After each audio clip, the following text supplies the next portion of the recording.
Nobody will ever believe you. That's what I'm constantly told. Well, I'm gonna tell it like it is anyway.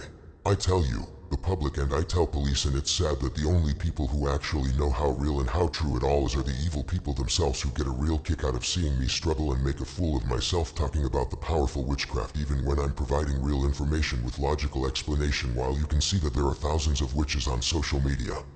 Not all witches are on the same level. This is a fact you all need to understand. Some witches are only as aware of the powers that can be obtained, as much as any hippie, new age spiritual being or trending Wiccan, whether into the goth fashion or just one who loves candles and crystals. Either way, the population of what I am aware of here in Los Angeles is expanding, and let me assure that it is truly evil beyond anything you've ever known.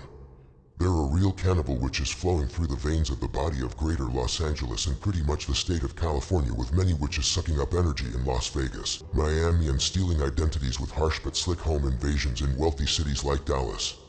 Yet here is my main reason for today's post.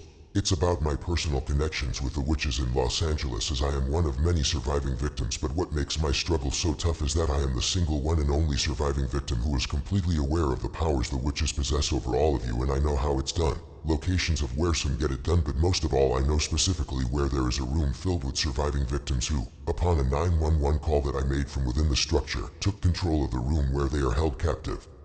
They fought for the room.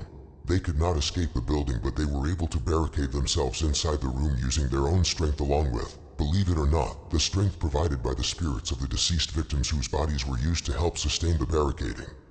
Now, although you don't believe this actual truth, I do wonder what you are going to say, if anything at all, when I finally get the police to seriously get in all the way with myself and the news media coverage exposing what will be the most shocking reality known to date. In closing, I need to tell you this. Cindy Keeling has been said to be the most powerful, or at least the most active evil witch ever, as she takes victims on a daily basis and has been getting away with it for well over 25 years. I'm told that she casually approaches men in broad daylight, and while needing assistance with something inside, she might flash a cute pink nipple, turn on her sweet innocent girl charm, and as soon as the man enters her space and the door closes, she picks up her 9mm and shoots him in the head. He then is used in ritualistic voodoo in order to affect whoever she needs to control, and this is happening every day while I can't get one cop or civilian to fucking get off the selfish opinions of me and help stop this beast and her fucking sick witch bitches, which include other women I know of. Most of her witch bitch friends are unlicensed masseuses. I refer to them as massage girls. Be aware, these girls are witches, or about to become witches, and if they don't qualify as flesh-eating witches, they become victims who get used in the most unimaginable ways. Men need to use their better judgment and stay the fuck away from these girls. The girls will get all of your information and expose you to all the women in your family, and if married, they contact the wife and then offer her a chance to see into the mind of her husband, to actually see his thoughts on every level. She accepts this offer and then will have to drive him to suicide. She will whisper in his ear using spirits of the dead along with suffering victims who are tortured and made to push it in, and it's all made possible by way of cannibalism. There are many local police officers who visit these girls and protect them in exchange for favors, while these cops are not at all aware of what these witches are actually doing and have no idea that they are not only protecting evil psycho killers but are actually victims themselves. They are used and manipulated and made to believe everything the girls say, which then has innocent people take the fall and the blame for the crimes whenever this becomes necessary. These are the facts, and it can be proven if people will take the time to listen and insist on getting to the truth. I don't feel comfortable going any further without a journalist at my side to document everything. I know this will sound extreme, but it really actually will be such a huge story coming out of Los Angeles, and will change America for the better and will improve law enforcement as well.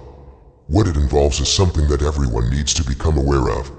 I am telling the truth, saving people from identity theft, home invasion, human trafficking, and from ever becoming tortured, kidnapped victims. I have been trying to get LAPD to snap out of the spells they are under and understand that I am providing probable cause for a search warrant, and I have been urging officers to launch a huge rescue mission, only to find myself experiencing many counts of obstruction of justice. Just recently I was almost killed in a way that lets me know that there are more criminals involved than I had originally thought, while one of the perpetrators is a woman who recently resigned from the LAPD. I have documents, names, and knowledge of a location here in Los Angeles where real actual kidnapped victims have been held captive for a long time. They are surviving in a way that is too difficult and unsettling to type in an email, so I am hoping that you might be willing to hear me out in person. Starbucks would probably work, and I'll buy the coffee. You are welcome to bring along as many people as you want. I will be alone because I'm all I have. Actually, I'm suggesting that you bring someone high-end in business transactions because I am prepared to make an offer of $10,000 and I will have $1,000 of that offer with me in cash. I know that is not a whole lot of money, but for me it's a huge sacrifice being that I'm actually retired receiving Social Security, and by the way, I myself am very comfortable and in no way am I expecting nor accepting any kind of monetary gain in the success of this story. I can assure you that the journalist who accepts to work with me on this life-saving mission will be seeing much more than my offer, and we will have the entire incredible and amazing breaking news event wrapped up in a mere 48 hours. And I will sign a contract giving you, if you accept, exclusive rights to the story in every aspect possible, whether it be something like a feature film, documentary, or even in the event that I decide to release a biography. I don't need to be paid for this. Like I said, I'm comfortable with my Social Security for the rest of my life.